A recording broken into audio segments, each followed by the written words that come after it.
आपण पाहत आहोत टाइप्स ऑफ फ्रिक्शन. मी एक्सप्लेन केलं स्टॅटिक फ्रिक्शन म्हणजे काय. ठीक आहे. Static friction means what? A friction produced in an object when force is applied to it and it just start moving. एखादा ऑब्जेक्ट जेव्हा जस्ट मोशन स्टार्ट करतो त्या पर्टिक्युलर मोमेंटला त्याच्या आणि सरफेसच्या मध्ये प्रोड्यूस होणारा जो फ्रिक्शन आहे that friction is called as static friction. Okay. Second, आता तो एकदा मुवमेंट स्टार्ट झाली की तो ऑब्जेक्ट काय होईल? तो कंटिन्युअस मोशन मध्ये येईल. कंटिन्युअस मोशन मध्ये आल्यानंतर त्याच्यामध्ये जे फ्रिक्शन प्रोड्यूस होतं that friction is called as kinetic friction. The friction produced in an object when it is in motion. The friction produced in an object when it is in motion, it is called as kinetic friction. Okay. Static and kinetic, these two frictions are related to objects which are having flat surface or when objects are sliding over each other. Object जेव्हा एकमेकांवर slide होत असतात तेव्हा त्यांच्यामध्ये स्टार्टिंगला जे friction असतं that is called as static friction आणि जेव्हा ते मोशनमध्ये सेट होतात तेव्हा त्याच्यामध्ये जे फ्रिक्शन असतं that is called as dynamic friction. Okay. Third type of friction is rolling friction. Rolling friction जेव्हा ऑब्जेक्ट दुसऱ्या सरफेसवर रोल होतो म्हणजे काय? जसं बॉलचं कसं मोशन असतं, एखादं बुक जेव्हा मी ओढते किंवा सरकवते तर हे जे मोशन आहे हे स्लाइडिंग मोशन आहे आणि जेव्हा मी बॉल ढकलते तेव्हा बॉल कसा असा रोल होत रोटेट होत जातो ना, तसं जे मोशन असतं that is called as rolling motion. And the friction produced in an object when it roll over another surface. The friction produced in an object when it roll over another surface, it is called as rolling friction. It is called as what? It is called as rolling friction. Okay. त्यानंतर आपल्याला next जी definition पाहायची आहे ती आहे limiting friction. Limiting friction.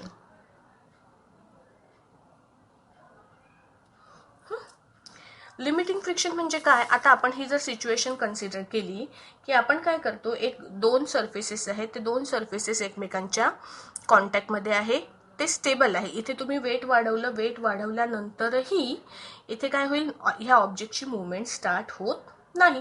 बरोबर आहे ना? का? कारण हे दोन फोर्सेस जे आहे याच्यामध्ये असणारं फोर्स ऑफ फ्रिक्शन आणि खाली अप्लाय केलेलं जे फ्रिक्शन आहे हे फ्रिक्शनच्या दोन व्हॅल्यूज एकमेकांना काय करतात? बॅलन्स करतात.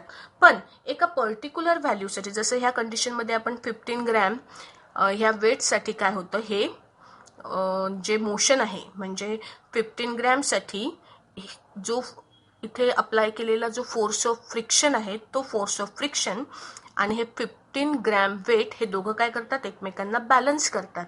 म्हणजे त्यांचे व्हॅल्यूज सेम आणि ते काय करतात? एकमेकांना कॅन्सल करतात आणि values force of friction overcome झाला की मग हा ऑब्जेक्ट काय करतो? मुवमेंट परफॉर्म करायला सुरुवात करतो. बरोबर आहे.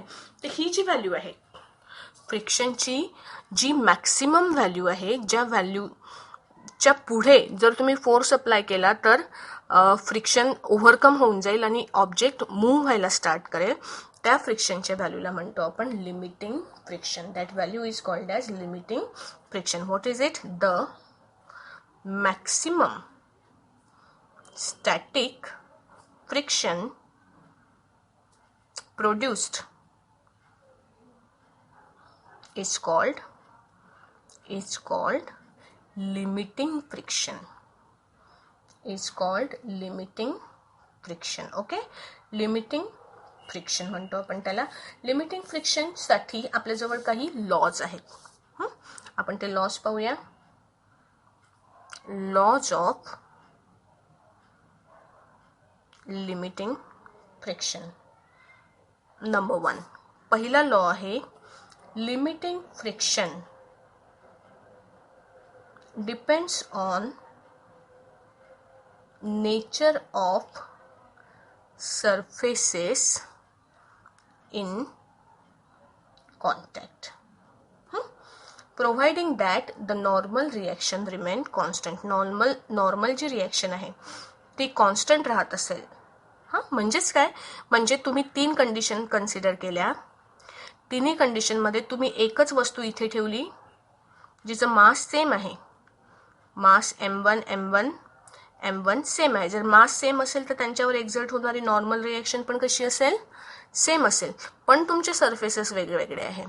समजा इथे वुडन ब्लॉक आहे, इथे एखादा रफ वुडन पॉलिश्ड ब्लॉक आहे, सरफेस आहे खालचा, इथे रफ सरफेस आहे, आणि इथे सपोज एखादी टाईल आहे, स्मूथ टाईल.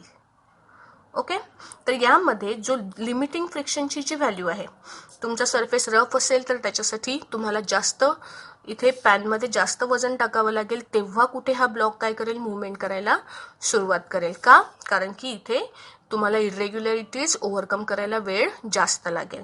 तुमचा पॉलिश्ड सरफेस असेल तर इथे कमी वेटमध्ये सुद्धा ऑब्जेक्टचं मुवमेंट परफॉर्म होईल.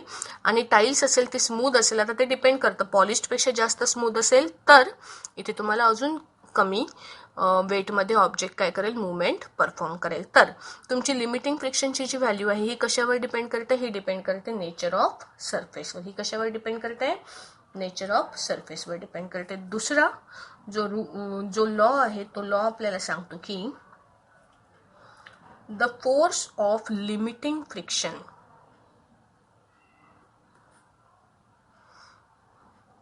The force of limiting friction is directly proportional to normal reaction. Force हा डायरेक्टली प्रोपोर्शनल असतो नॉर्मल रिॲक्शनला. याचा अर्थ काय, तुमचा force of limiting friction, static friction पण म्हणतो आपण त्याला, FS हा काय असेल, directly proportional to normal reaction. Normal reaction म्हणजे तुम्ही N ने इंडिकेट करता याला, बरोबर आहे ना. हा जो नॉर्मल एक्झिट केला, आणि नॉर्मलची व्हॅल्यू किती असते, नॉर्मलची व्हॅल्यू जितकं त्याचं वेट असेल तितकंच पण अपोजिट डायरेक्शनमध्ये नॉर्मल रिॲक्शन वर्क करते, हे आपल्याला माहिती आहे. म्हणजे FS is directly proportional to N. याला कॉन्स्टंटच्या फॉर्ममध्ये लिहिलं तर FS इक्वल टू तुम्ही लिहू शकता mu N, mu into N. आणि N ची व्हॅल्यू जर मी पुट केली तर तुम्ही असं म्हणू शकता की this friction is equal to mu mg. हे दोन फॉर्म्युले तुम्हाला लक्षात ठेवायचे आहे, ठीक आहे. म्यू हा जो इथे कॉन्स्टंट तुम्ही वापरलेला आहे याला म्हणतात coefficient of static friction. Coefficient of static friction. जसा हा कोइफिशियंट ऑफ स्टॅटिक फ्रिक्शन आहे ना, स्टॅटिक आहे म्हणून आपण याला म्यू एस म्हणूया. जसा कोइफिशियंट ऑफ स्टॅटिक फ्रिक्शन आहे ना, तसाच कोइफिशियंट ऑफ कायनेटिक फ्रिक्शन पण असतो. कारण कायनेटिक फ्रिक्शनसाठी पण लिमिटिंगची जी व्हॅल्यू आहे, फ्रिक्शनची जी व्हॅल्यू आहे ती व्हॅल्यू काहीतरी अमाऊंट ऑफ असतेच. लिमिटिंग फ्रिक्शन कायनेटिकला पण लागू होतं, रोलिंगला पण लागू होतं. म्हणजेच कोइफिशियंट ऑफ जसा स्टॅटिक फ्रिक्शन आहे तसंच कोइफिशियंट ऑफ कायनेटिक फ्रिक्शन पण असतो, आणि कोइफिशियंट ऑफ रोलिंग फ्रिक्शन सुद्धा असतो, ठीक आहे. हे दोन लॉ समजले. पहिला लॉ आपल्याला काय सांगतो की limiting friction depends on nature of surface. दुसरा लॉ आपल्याला सांगतो limiting friction is proportional to normal reaction, ज्याच्यामध्ये फोर्स ऑफ फ्रिक्शन डेफिनेशन आली, ठीक आहे. आणि थर्ड लॉ आपल्याला सांगतो, लॉ नंबर 3, की the force of limiting friction is independent of area of contact. Okay, बाकी नॉर्मल रिॲक्शन कॉन्स्टंट असेल, आणि नेचर ऑफ सरफेस पण सेम असेल, म्हणजे provided that normal reaction and nature of surface both are same, then force is independent of area. म्हणजे area कितीही असला, कोणता एरिया ऑफ कॉन्टॅक्ट, तरीही एरिया ऑफ कॉन्टॅक्टची व्हॅल्यू काहीही असली तरीही फोर्स त्याच्यावर डिपेंड करत नाही, असा थर्ड लॉचा काय होतो, अर्थ होतो, ठीक आहे. So these are 3 laws of limiting friction, ठीक आहे.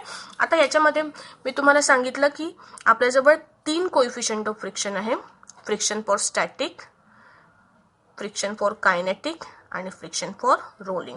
आपल्याला मोशन स्टार्ट करायला, फ्रिक्शनला ओव्हरकम करायला आपल्याला स्टार्टिंगला वेळ लागतो, पण एखादा ऑब्जेक्ट जर मूव्ह होत असेल तर मात्र त्याला तुम्ही कमी फोर्समध्ये सुद्धा काय करू शकता, मुवमेंट परफॉर्म करू शकता. इथे लक्षात घ्या, कोइफिशियंट ऑफ स्टॅटिक फ्रिक्शन हा नेहमी सगळ्यात जास्त असतो, त्यापेक्षा कमी असतो कोइफिशियंट ऑफ कायनेटिक फ्रिक्शन, आणि सगळ्यात कमी असतो कोइफिशियंट ऑफ रोलिंग फ्रिक्शन. एखाद्या वस्तूला ढकलत घेऊन जाण्यापेक्षा तुम्हाला ती रोल करत जाणं जास्त सोपं जातं. का? कारण की त्याचं कोइफिशियंट कोएफिशियंट ऑफ रोलिंग सगळ्यात कमी असतो आणि ह्यामुळेच जो फोर्स ऑफ फ्रिक्शन आहे स्टॅटिक फ्रिक्शनची व्हॅल्यू सगळ्यात जास्त असते, कायनेटिक फ्रिक्शनची व्हॅल्यू त्याच्यापेक्षा कमी असते आणि रोलिंग फ्रिक्शनची व्हॅल्यू कशी असते सगळ्यात कमी असते. ही गोष्ट तुम्हाला लक्षात ठेवायची. ओके.